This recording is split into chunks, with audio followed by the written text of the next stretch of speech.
Bonjour les sportifs connectés, c'est Jérôme du blog montre4gps.fr.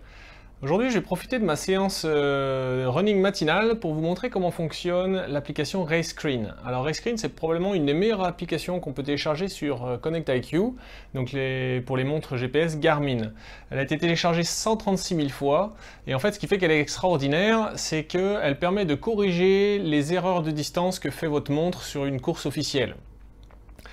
C'est toujours énervant d'arriver au 30e kilomètre d'un marathon et de se rendre compte qu'en fait sa montre elle indiquait 32 km. Et là vous prenez 2 km dans les dents, vous prenez plus de 10 minutes à l'arrivée et finalement vous n'arrivez pas à passer votre marathon en moins de 3h40 ou 4 heures, enfin bref. Je ne sais pas si ça vous est déjà arrivé, en tout cas vous pouvez utiliser la section des commentaires en dessous de la vidéo pour vous dire si cette mésaventure vous est déjà arrivée et que finalement votre montre GPS elle vous a un peu trahi ce jour-là, le jour d'une course officielle, parce qu'elle ne vous donnait pas la bonne distance. Alors déjà, si vous voulez vous renseigner sur comment est mesurée une course officielle, je vous mets le lien d'un article qui est sur le blog et qui va vous expliquer qu'en fait, la bonne distance, c'est pas celle qui est marquée sur votre montre, c'est bien la distance officielle qui a été mesurée. Donc là où il y a tous les petits panneaux le long de la route. Et justement, en fait, RaceScreen, on va utiliser ces bornes kilométriques, ces indications de distance qui sont placées le long d'une course, pour venir corriger les données qui sont affichées à l'écran de la montre. En même temps, ça va corriger la donnée d'allure moyenne, parce que forcément, si on corrige la distance mais qu'on garde le même chrono, l'allure moyenne est fausse aussi. Donc, RaceScreen, ça va nous permettre de corriger tout ça et de coller vraiment à la réalité de la course et pas de se faire surprendre sur la fin. Et parce que le semi-marathon, la montre l'a mesuré à 22 km 300 au lieu de 21 et quelques. On fait d'abord les réglages et ensuite on sort pour vous montrer comment ça marche sur le terrain. Voilà, donc il y a quelques petites étapes à faire avant de pouvoir partir courir. La première, c'est de télécharger sur Connect IQ le champ de données RaceScreen. Donc on parle souvent d'applications. En fait, dans Connect IQ, on peut classer les téléchargements par type. Et donc il ne s'agit pas d'une application, il ne s'agit pas d'un widget, il s'agit d'un champ de données. Donc on télécharge RaceScreen sur Connect IQ, une synchro, et il deviendra dispo ici dans les champs Connect IQ de vos écrans de données. Ensuite, ce que j'ai fait, alors c'est un petit choix personnel, une préférence, j'ai créé un profil spécial course RS comme RaceScreen. Alors pourquoi? En fait c'est une copie du profil course, mais tout simplement comme RaceScreen nécessite des petits paramétrages particuliers, ça m'évite d'avoir à changer les paramétrages quand je vais faire un entraînement ou quand je vais faire une course. Là, j'utilise le profil course à pied de base pour tous mes entraînements, et si je devais faire une course officielle, j'utiliserais le profil course RS.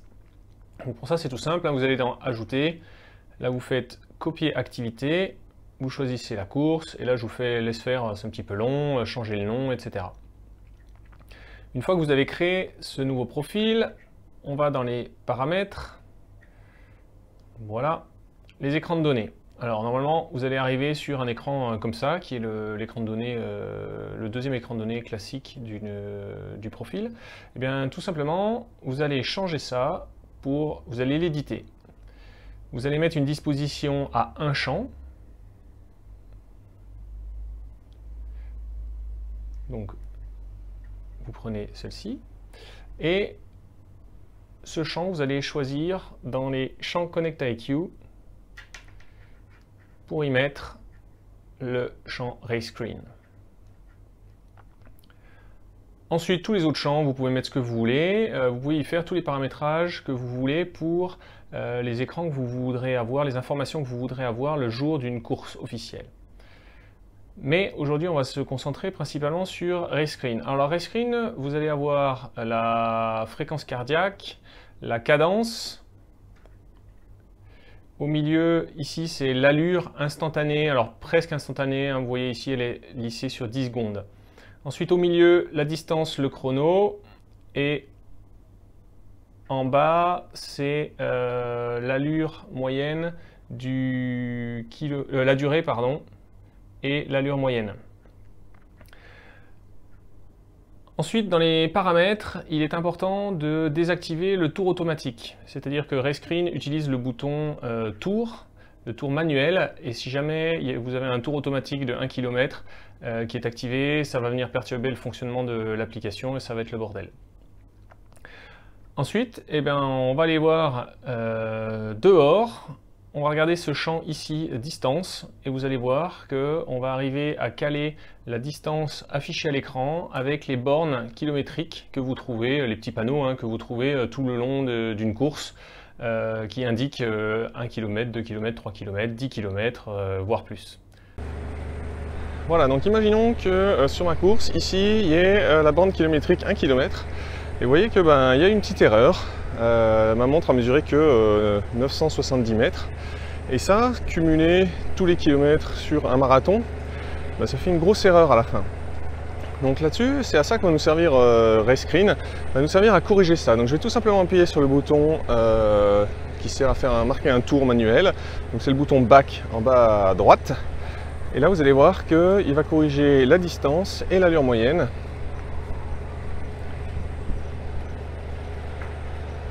Voilà, donc j'ai marqué un tour. Alors je reçois l'alerte du tour classique. Et vous voyez, la distance sur la gauche a été corrigée. Et cette fois, on est à 1 km pile. Alors, je vais refaire 1 km. On se retrouve là-bas pour voir si cette fois, comment on corrige lorsque j'ai dépassé la borne kilométrique. Voilà, maintenant imaginons que la borne du deuxième kilomètre, ce soit précisément ce poteau. On a cette fois la montre qui a surestimé la distance, puisqu'elle a mesuré 2 km 70 mètres.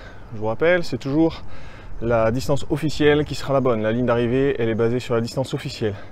Donc là encore, je vais appuyer sur le bouton Back. Voilà, j'ai marqué un tour, le deuxième tour manuel, et vous allez voir que Rayscreen a changé et a arrondi la distance à 2 km pile.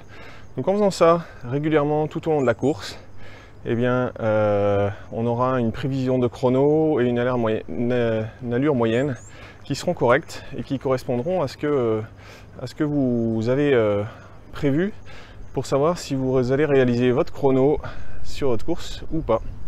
Allez, je termine ma séance.